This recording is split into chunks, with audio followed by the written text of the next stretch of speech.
नाशिकमध्ये सराफा व्यावसायिकाच्या दुकानावर टाकलेल्या धाडीमध्ये 26 कोटींचं घबाड हाती लागलंय। तसंच 90 कोटींच्या बेहिशेबी मालमत्तेचे दस्तावेज जप्त करण्यात आले। गेल्या 3 दिवसांपासून सराफा व्यावसायिकांच्या दुकानावर आणि डेव्हलपर्सच्या कार्यालयामध्ये आयकर विभागाने छापा टाकला होता। सलग 30 तास झाडाझडती घेतल्यानं फर्निचरमध्ये रोकड लपवल्याचं आढळून आलंय।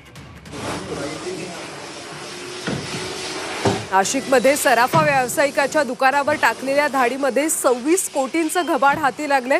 तसंच 90 कोटींच्या बेहिशेबी मालमत्तेचे दस्तावेज जप्त करण्यात आले। गेल्या 3 दिवसांपासून सराफा व्यावसायिकाच्या दुकानावर आणि डेव्हलपर्सच्या कार्यालयात आयकर विभागाने छापा टाकला होता आणि सलग 30 तास झाडाझडती घेतल्यानंतर फर्निचरमध्ये रोकड लपवल्याचं आढळून आलंय।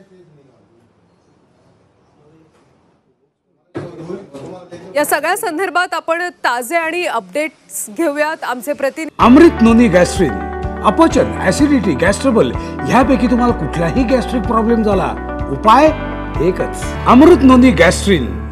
निधी सागर गायकवाड यांच्याकडून। सागर, अतिशय मोठी कारवाई म्हणावी लागेल, काय अधिकचे अपडेट्स येत आहेत, काय ताजे तपशील? नक्कीच ही जी कारवाई आहे गेल्या 3 दिवसापासून नाशिक शहरातील सराफ व्यावसायिकांवर चालू होती, त्यांच्याच असलेल्या डेव्हलपर्सवर देखील ही कारवाई करण्यात आली। परवा रात्री आयकर विभागाचे जे अधिकारी आहेत ते ह्या ठिकाणी पोहोचले आहेत। आधी मी नाशिकच्या कॅनडा कॉर्नर परिसरातील ह्याच सराफ व्यावसायिकाच्या दुकानाच्या बाहेर आहे आणि सुराना ज्वेलर्स असं ह्या सराफ व्यावसायिकाचं दुकान आहे आणि त्याच्यावरती जे आहे त्यांचं डेव्हलपर्सचं ऑफिस आहे। याच ठिकाणी जे आहेत तिथे आयकर विभागाने कारवाई केलेली आहे। तब्बल 26 कोटी रुपयाची जी रोकड आहेत ती या ठिकाणी जप्त करण्यात आलेली आहे। त्यांच्या जी घर जे आहे ते त्यावेळी दुकानावरती छापा टाकला त्याचवेळी घरावर देखील काही अधिकारी पोहोचले होते। त्यांनी देखील घराची झाडाझडती घेतली आणि तिथेच त्यांना काही कागदपत्र देखील सापडलेले आहेत असं समजतंय। 90 कोटी रुपयाचे जे दस्तावेज आहेत ते ह्या आयकर विभागाने जप्त केलेले आहेत। त्याचबरोबर त्यांच्या मनमाड येथील जे नातेवाईक असेल किंवा नांदगाव येथील नातेवाईक आहेत त्यांच्या घराची देखील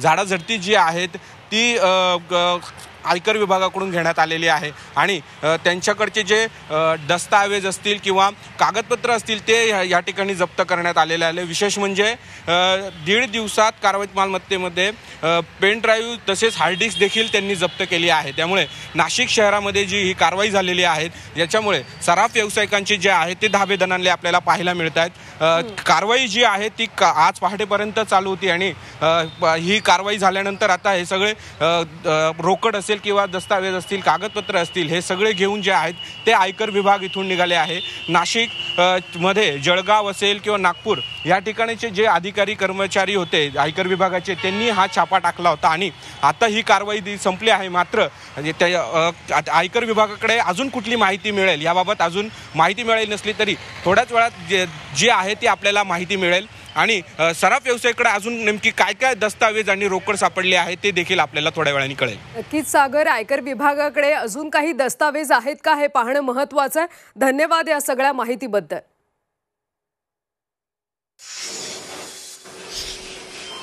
तर अशा पद्धतीने 26 कोटींचं घबाड आयकर विभागाच्या हाती लागलेलं आहे। दस्तावेज आणि या सगळ्यामध्ये फर्निचरमध्ये ही रोकड लपवल्याचं आढळून आले। गेल्या 3 दिवसांपासून सुराना ज्वेलर्सवर आयकरची छापेमारी सुरू होती। सोने चांदी खरेदीत गैरव्यवहार असल्याच्या संशयामुळे धाड टाकण्यात आली। सलग 30 तास दुकान, आलिशान बंगला आणि कार्यालयांची झाडाझडती घेण्यात आली।